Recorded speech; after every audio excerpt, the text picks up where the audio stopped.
Kenya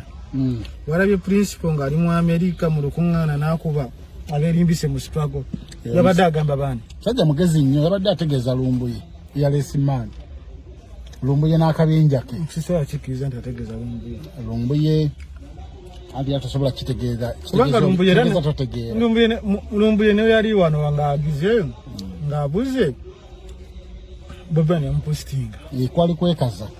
ninga principal yakimanyi bulungi nnyo Lumbuye abakolako disservice byakola byonna byawula mu bantu munno tebina kibibagattako lwakuba aluddewo kyogera yasirowinga mukko akyogedde leeti naye nga bamaze kulaba nga kano alien skin bali balowooza bali ku kapa kumbengo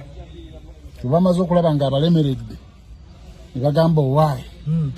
tutafulumya ekiwandiiko ekibiina kyabulukukamu abantu bakendeera abalemeredde guli muvule omuvule alien skin muvule abalemeredde kati abantu balwawo nnyo okubuuka Lumbuye nti natatategeera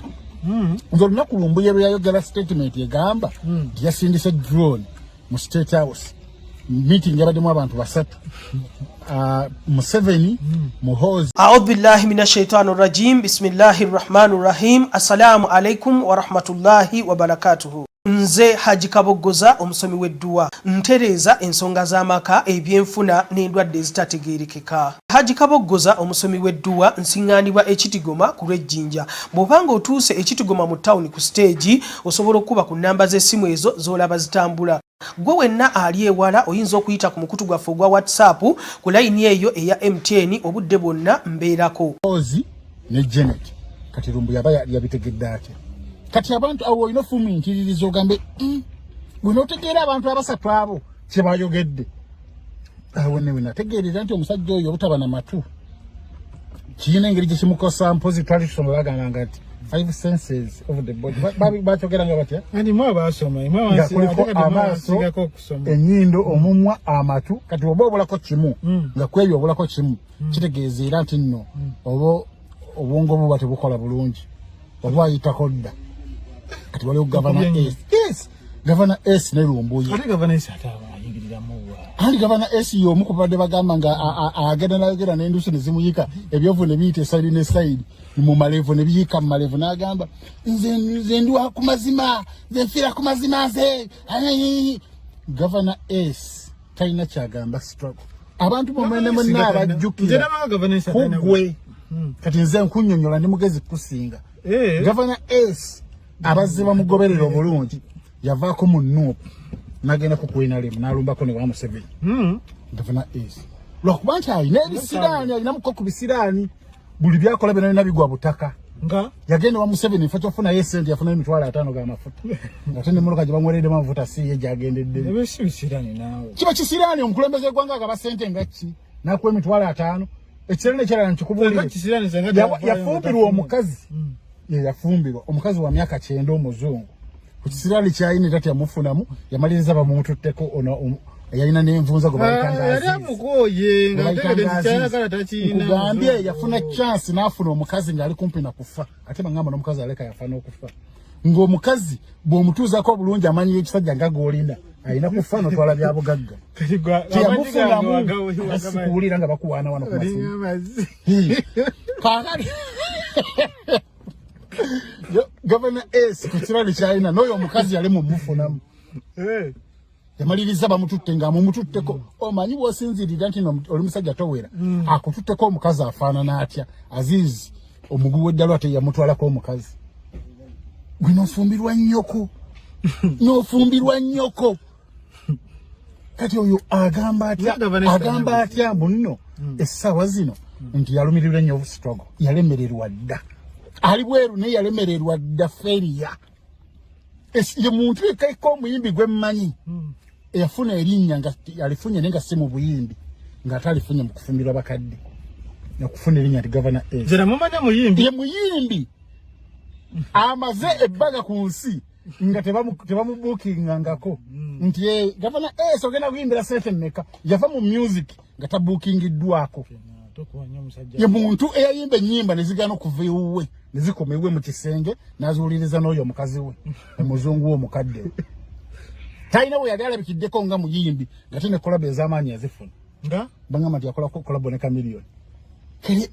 abalina omukisa tegwe bajjako kisiraani abalina omukisa tegwe bajjako kisiraani ngali bapalaso balina omukisa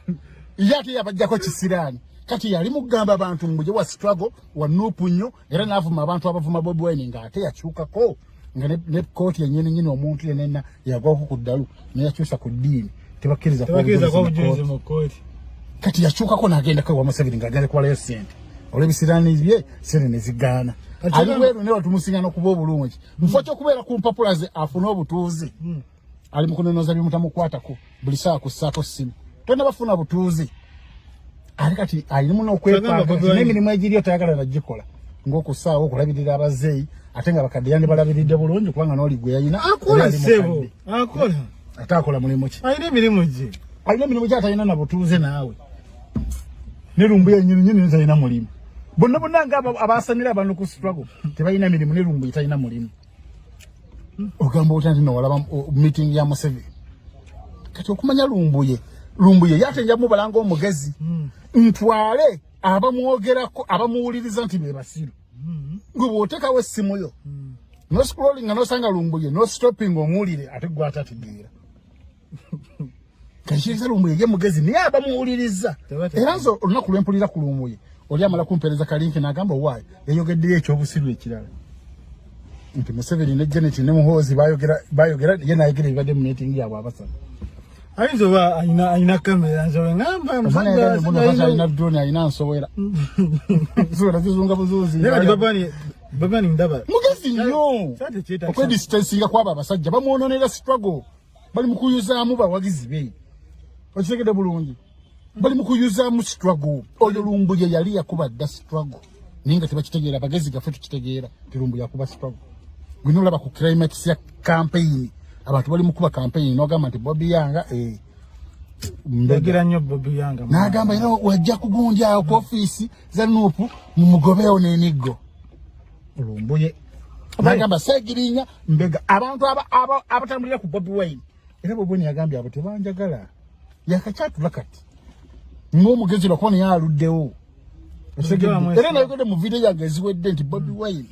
ayina okudda ku saidi ya Alien Skin kubanga bigenda maaso bikakkanya struggle yaabwe sigiri yemu naye struggle yammwe okitegedde bulungi ng'omugezi bikakkanya struggle wabula tebiina kye